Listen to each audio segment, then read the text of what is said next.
Let's bring in Kirk Lippold, former commander of the USS Cole, the Navy destroyer that al-Qaeda terrorists bombed in Yemen back in 2000. 2 weeks from a nuclear weapon. Does that sound plausible to you, Commander? Well, good afternoon, John. And yes, it does. I think when you look at what the Iranians were doing as far as their enrichment activities, they'd taken it well beyond what they claimed was for civilian and peaceful uses. They were close to getting it weaponized. And at that point, they are very dangerous because while they could have created a nuclear weapon, you also have to look at that gives them the opportunity to create a dirty bomb as well. So either way, they had to be stopped and they were unwilling to negotiate, which meant you had a clear and present danger, not only for the region, but the world as well. The President Trump, says he offered them free uranium for a civilian nuclear program, which is what they contended that they were enriching uranium for. They turned him down on that. Doesn't that suggest that they wanted their uranium for military purposes?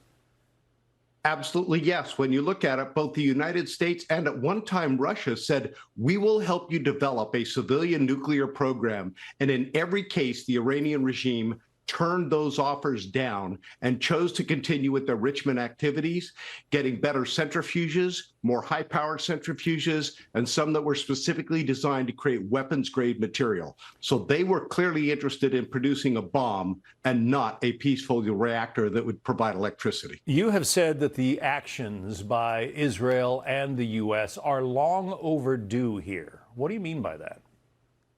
When you look at it, I go back to my very first deployment. I was in the embassy in Beirut in early April of 1983 when they blew the face off and killed 17 Americans. That was attributed to Hezbollah. I lost a Naval Academy classmate in the Beirut barracks bombing.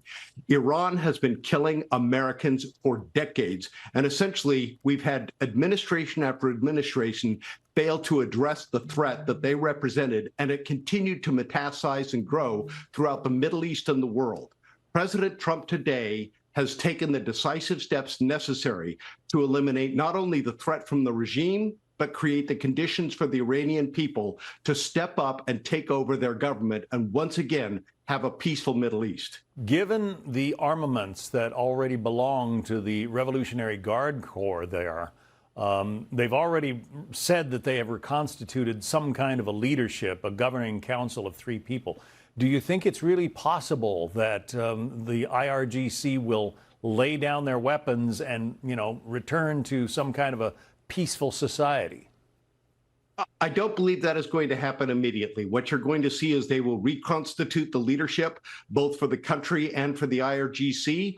All that means is that the target set for both U.S., Israel, and perhaps other countries changes as well. We can see how successful Israel was in addressing that threat from Hamas when they got leader after leader and they took them out.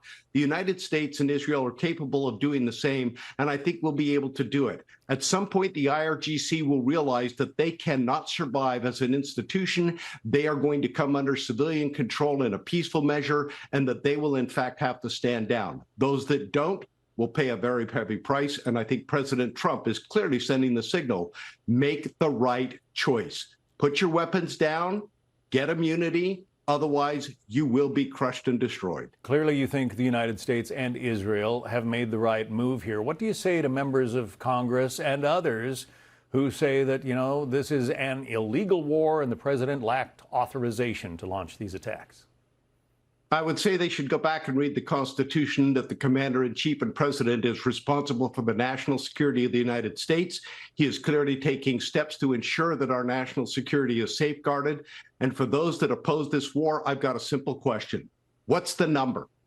How many Americans have to die at the hands of Iranians before you're willing to do something? Clearly, we've had a number of administrations over years that allowed Americans to die with no consequence. Those days are over. President Trump is now in charge, and we are moving forward to ensure that Iran does not endanger American lives in the future or those anywhere around the world. Do you have any estimate on how long these U.S.-Israeli attacks might take? I think we're probably looking at a weeks-long operation. It is clearly going to take time as we take out specific targets that take away the immediate capability to threaten U.S. and other forces in the region. We'll do battle damage assessment, determine how the leadership is reconstituting both on the civilian and military side. redevelop new target sets, and continue a rolling set of attacks that will allow us to degrade their capability to project power both in the region and globally.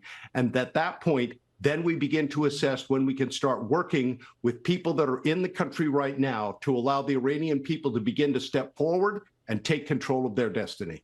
Hey, Sean Hannity here. Hey, click here to subscribe to Fox News YouTube page and catch our hottest interviews and most compelling analysis. You will not get it anywhere else.